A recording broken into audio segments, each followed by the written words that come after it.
Hey guys, today I'm going to show you how to turn this spec bean can into this awesome little magnetic play game board. Magnetic board on the cheap.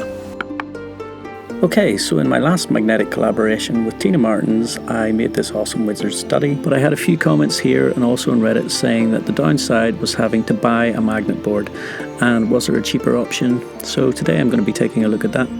I also had a few comments requesting a tutorial on the mini chests and crates, and so we will also be covering that in this video.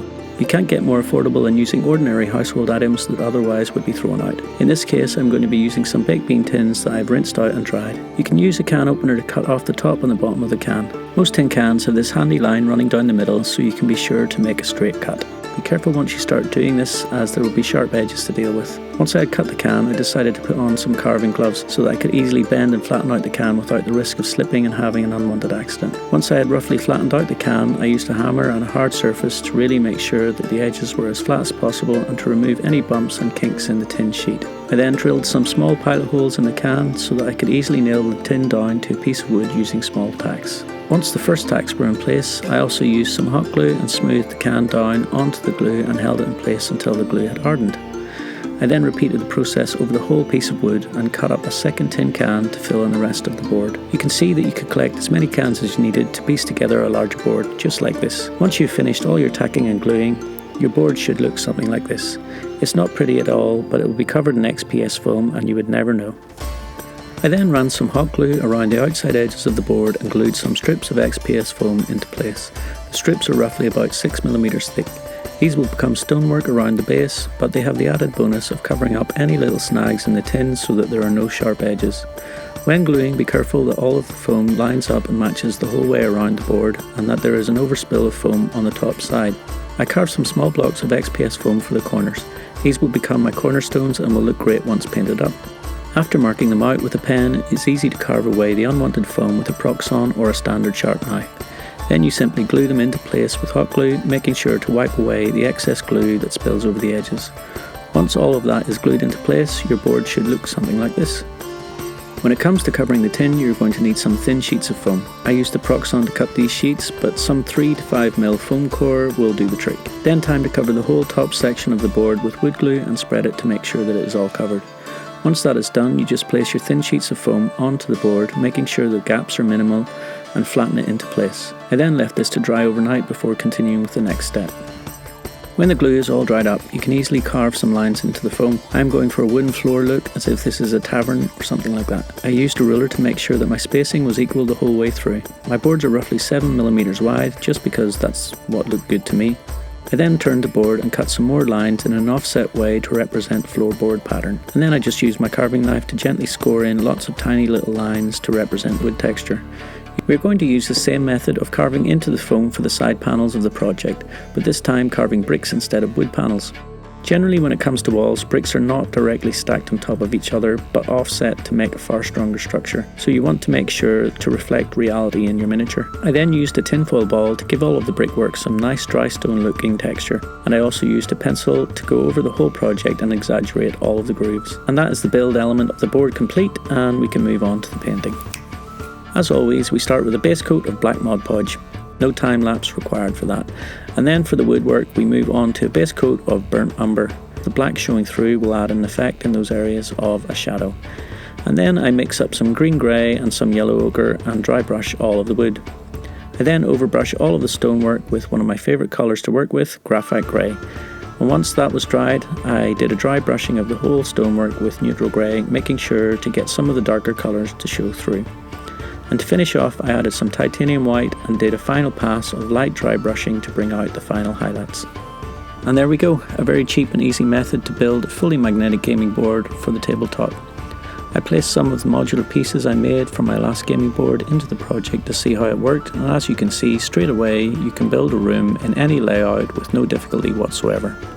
Okay, so on to responding to the requests for crates and chests tutorial.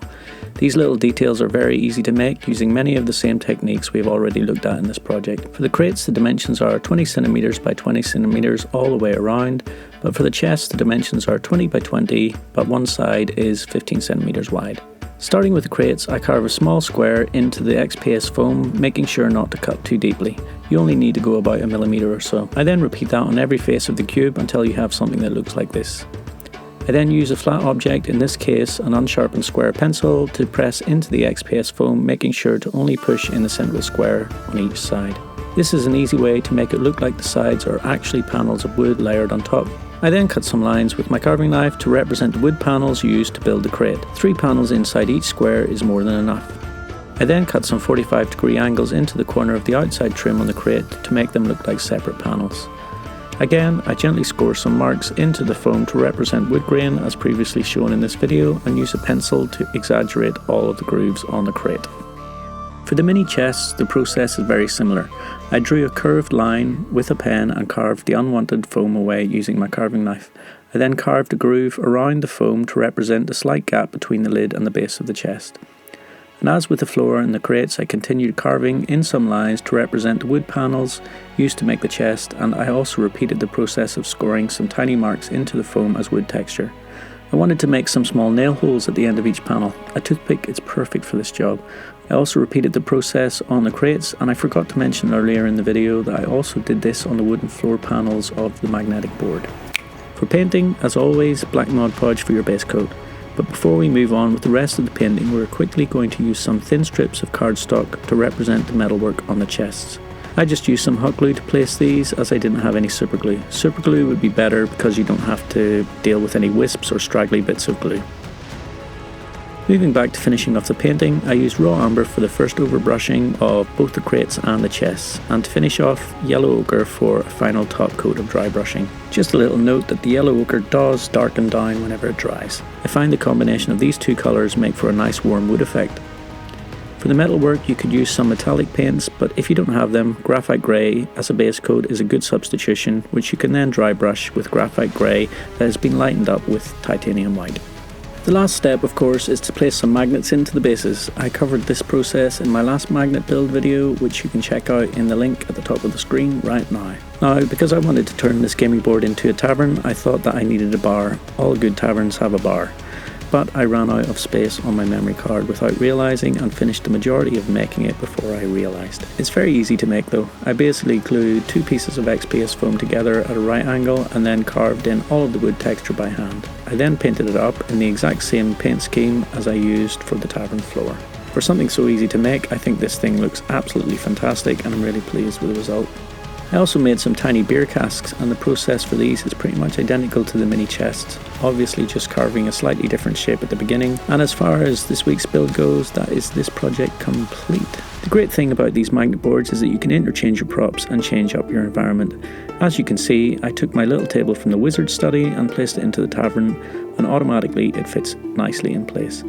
And if you get tired of your layout, changing up the perspective of your environment couldn't be easier. Just move things around the board until you get the look that you want before placing it onto the gaming table for your players to explore. This board could also easily be used as a merchant shop in-game, as it happens. So there you go guys, that's one of the coolest ways that I know that you can recycle a baked bean tin can, and I love the result, and I cannot wait until I get to play with this on the tabletop, hopefully sooner rather than later. I just want to say a massive thank you to all of my patrons as usual, who are on the screen right now. You guys are absolutely awesome, and I'm loving catching up with you guys in the Discord as well. It's really cool.